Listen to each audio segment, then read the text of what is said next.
Hello guys, welcome back. On today's video we are going to cut a straight long gown. It's a straight long gown with yoke. It has yoke and the down part has a net design. You can use either lace or cord lace or net to do the design. Okay, so the length of the gown is 61 inches. Then the half length is 18 inches. If you minus 18 from 61, you have 43. Okay, then I'll be adding 1 inch for joining allowance. Then you can add extra inches if you want to hem the down part, as in if you want to fold in this fabric in while joining your line, then you can. But on this part I'm going to mark 44 inches. So here will be my starting. Okay, 44 inches. I'll start from this part and mark my 44 inches.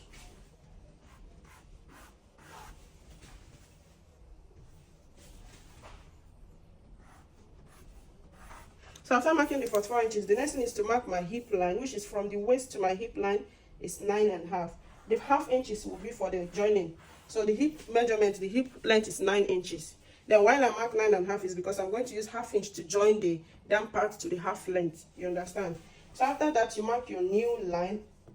Then the new line is 38 inches. From shoulder to your new line, the way I measure my own, from shoulder to new line is 38 inches. Then I'll minus half length from the new line measurements I have. So 38 minus 18, I'll have 20 inches. So if I want to mark it, I'll place my tape on the waist, minusing that 18 inches. Then I'll mark the remaining number, which is 38 inches. That's for the new.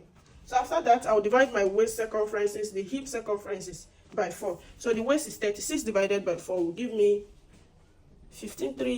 9 inches. Okay, or yes, 36 divided by 2 is 18. 18 divided by 2 is 9 inches. Then I'll be adding extra 2 inches for both my joining allowance and my lining. The one that I'll use half inch to turn the lining because I'm doing turn up. I'll use half inch to turn up the lining. I'll have 1.5 inch. So my closing allowance will be 1.5 inch. Or you can do 1.5 inch for everything. That's half inch for your turn up and then 1 inch for your closing allowance. Okay, it's all about choice. So I'll do 10.5. Let me make use of 1 inch.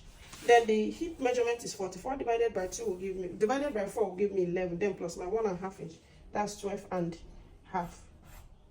So I'll connect it from the hip line down to the waistline. Then on my nail, since I mark 12.5 on the hip, I'm going to minus 1 inch from that 12.5 and I'm going to mark 11.5 on the new line. Then I'll connect the new line down to the hip line.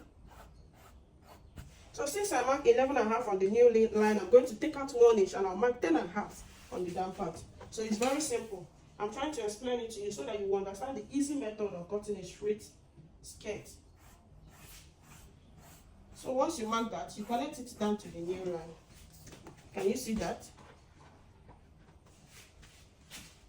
So after that, the next thing you have to do is to do what? Find your scissors. If you are going to add if you are the type that puts that, I don't use that on my sewing, but if you like putting that, all you have to do is you mark 4 inches from this side. You mark 4 inches. Then from the 4 inches you come down by 4 inches or 4.5. Okay, then on the both sides you mark half inch on the both side. Then you connect it down to this 4.5.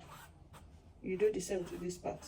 So if you're going to do your dart, you're going to hold this half inch together and sew. Then getting to this part, you will sew it at the tip. Are you seeing what I'm showing you? For those of you that like to put that, for me, I don't work with that. So after this, the next thing is to cut it out.